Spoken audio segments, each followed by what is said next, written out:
Bonjour, comme promis, je vais vous raconter l'histoire de la rancune du prophète de l'islam à l'encontre d'un homme mécois qui s'appelait Nadr ibn al-Harith. Cet homme païen descend d'une riche et noble famille mécoise. Il était considéré comme le plus grand érudit de la cité de la Mecque et un grand voyageur qui visitait souvent le Moyen-Orient et la Perse. Il avait une grande connaissance des traditions, des légendes et des religions qui y étaient pratiquées. Nadr ibn al-Harith a voyagé et acquis suffisamment de connaissances pour inquiéter Mohammed. À ce titre, il représentait une menace sérieuse. En ce temps-là, Mohammed commençait à prêcher sa nouvelle religion, sans véritable succès puisqu'il ne réussit à convaincre qu'une centaine d'hommes et de femmes, essentiellement des pauvres et des esclaves, et ce durant les 12 premières années à la Mecque. Pour Nadr, la religion que propose Mohammed n'est autre que contes et légendes des anciens. Le verset 31 de la sourate 8 du Coran relate ces dires. Et lorsque nos versets leur sont récités, ils disent « Nous avons écouté, certes, si nous voulions, nous dirions pareil à cela. Ce ne sont que des légendes des anciens. » À son retour, Nadr racontait ses voyages et animait souvent des cercles de discussion. Les Mécois étaient toujours assoiffés d'écouter ses discours et son savoir. Nadr ibn al-Harith était souvent accompagné de son ami Uqba ibn Abi Mu'ayth. Il connaissait les légendes perses, des batailles des rois Isfandiar et Rostom. Et selon Ibn Kathir, après un prêche, chaque fois que le prophète quittait un public où Nadr ibn al-Harith était assis, ce dernier se mettait à leur raconter les histoires apprises en Perse. Et il proclamait tout haut « Qui par Allah a les meilleurs contes à raconter, moi ou Mohammed ?»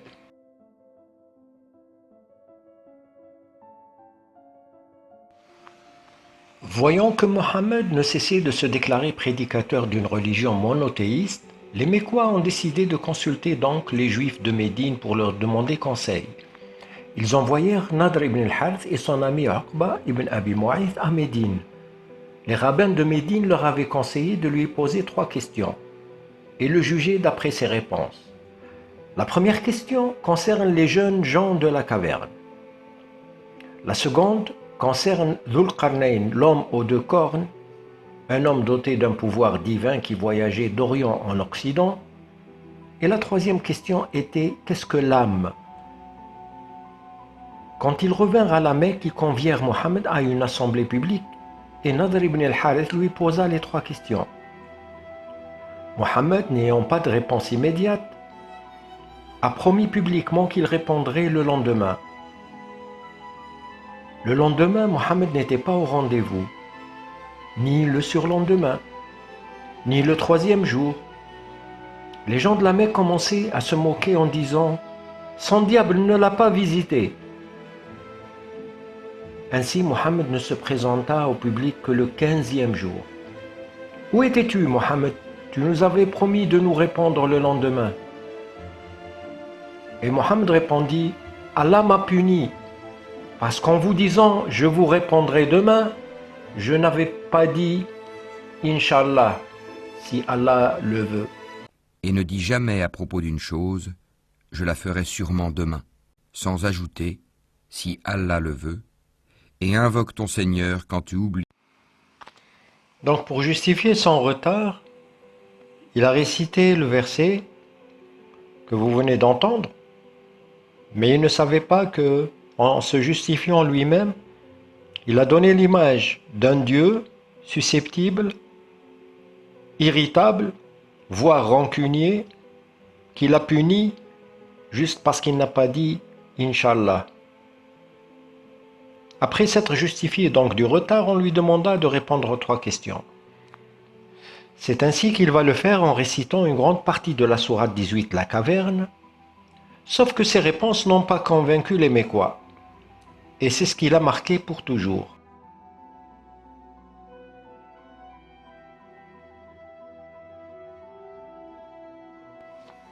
Les réponses.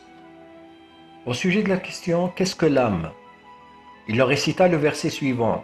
« Et il t'interroge au sujet de l'âme, dis, l'âme relève de l'ordre de mon Seigneur et on ne vous a donné que peu de connaissances. » Résultat, aucune réponse. Il a jeté la balle à Allah. Pour les deux autres questions, Mohammed, en ignorant que les questions portaient sur des légendes écrites par des hommes, a embarqué Allah dans des réponses, comme si c'était des faits réels et des prodiges. Je parlerai en détail dans une prochaine vidéo à propos des anomalies justement que contient la sourate La Caverne, qui reprend des légendes anciennes. La plus grande imprudence qu'avait commis Mohammed est d'avoir imputé à Allah une homélie, celle des 7 dormants d'Éphèse, écrite par un évêque presque 2 siècles auparavant. Vers l'an 500, Jacques de Saroug, appelé en arabe Yaqub Serouji, évêque de Batna en Syrie, fait l'éloge des 7 dormants d'Éphèse, dans une de ses 230 homélies qu'il a composées en syriaque. Le récit est repris en latin par Grégoire de Tours, Don de Gloria Martyr, Paul Diacre, Nicéphore, Siméon, Métaphraste et Jacques de Voragine dans la légende dorée. L'histoire se déroule au temps de la persécution de l'empereur Dès ou Decius, l'an 249 à 251, contre les chrétiens. 7 officiers du palais, originaires de la ville d'Éphèse, actuellement au sud de la Turquie, sont ainsi accusés. Il s'agit de Maximilien, Malchus, Marcien, Denis, Jean, Sérapion et Constantin.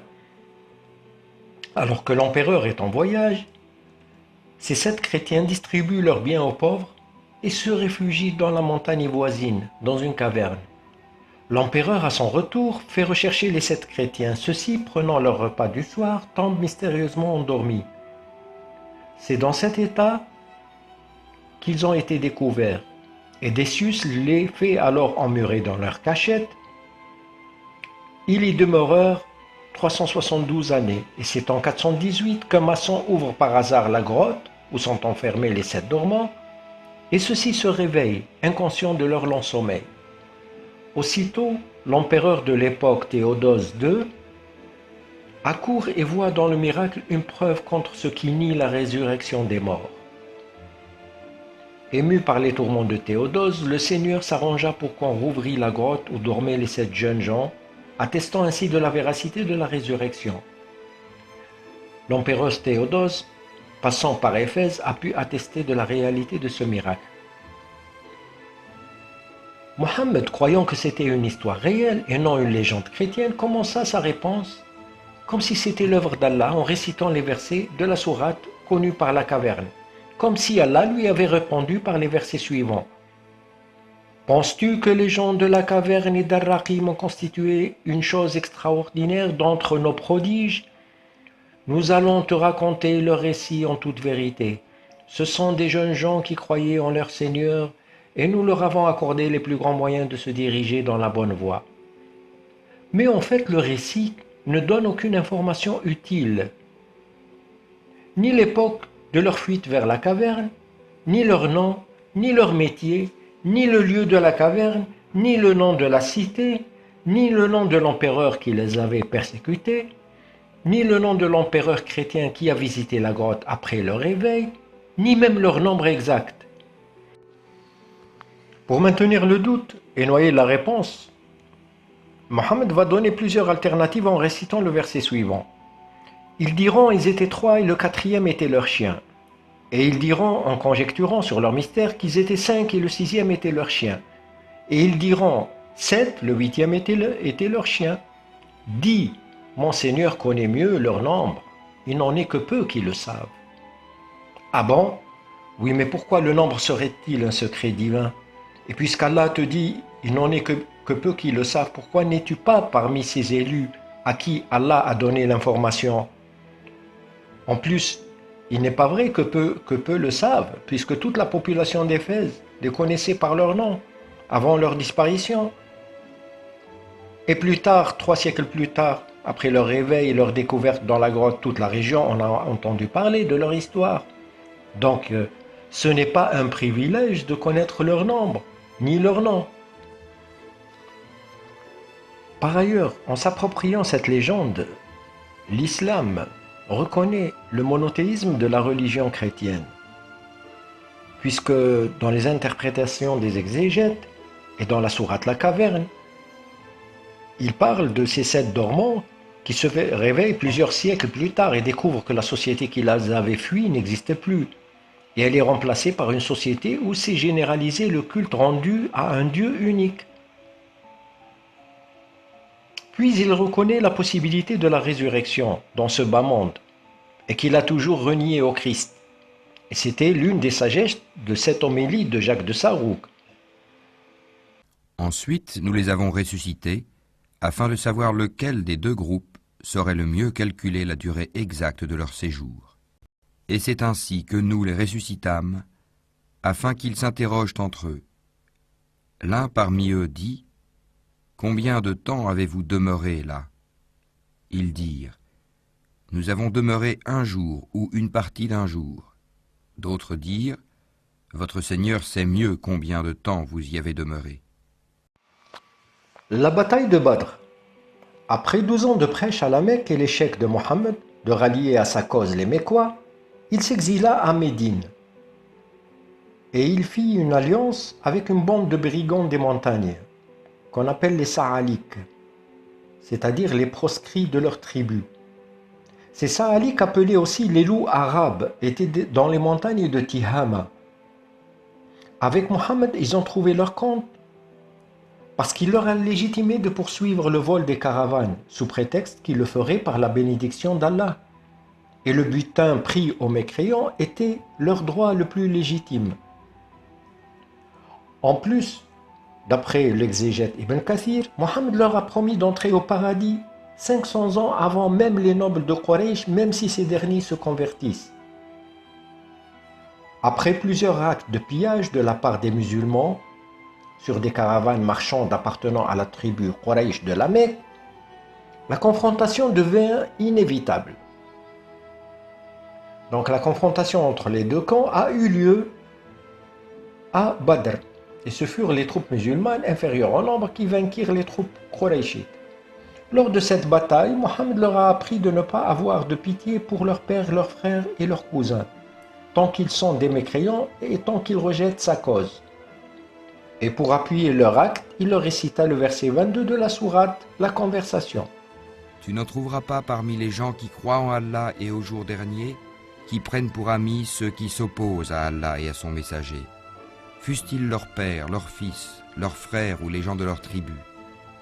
Il a prescrit la foi dans leur cœur et il les a aidés de son secours.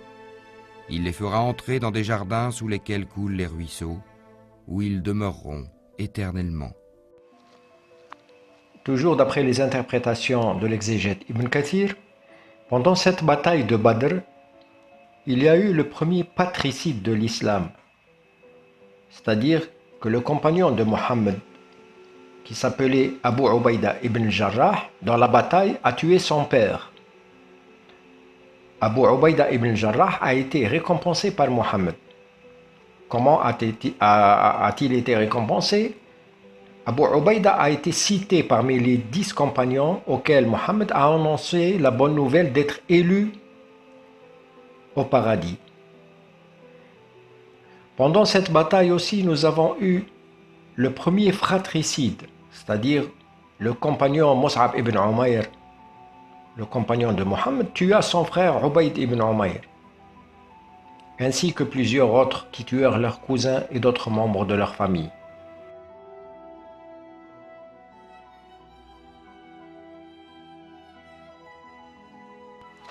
La vengeance de Mohammed. D'après Ibn Ishaq, le nombre de morts était de 50 et 43 prisonniers mécois.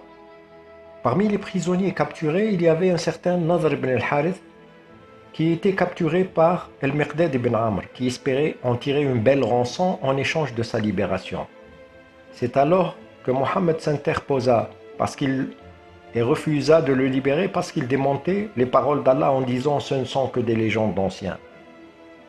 D'habitude, Mohammed rançonnait les prisonniers. Il le fit pour tous les prisonniers sauf pour 3 érudits de la Mecque, Nadr ibn al-Harith, son ami Uqba ibn Abi Mu'ayth et Tu'ayma ibn Uday. L'oncle de Mohammed, Hamza, se chargea d'exécuter Tu'ayma ibn Uday. Puis Mohammed en route ordonna de tuer l'ami de Nadr ibn al-Harith, c'est-à-dire Uqba ibn Abi Mu'ayt. Et Ibn Kathir racontait que quand l'envoyé de Dieu ordonna son exécution, Uqba a dit à Mohammed: qui prendra soin de mes enfants, Mohammed? Et Mohammed répondit: le feu de l'enfer. Enfin, pour Nadr ibn al-Harith, le messager d'Allah a ordonné que sa tête soit coupée devant lui. Et Nadr ibn al-Harith a été décapité par le cousin de Mohammed Ali. La poétesse Qutayla bint al-Harith, sœur de Nadr ibn al-Harith, pleurant son frère, envoya ce poème à Mohammed. Et celui-ci n'a éprouvé aucun remords.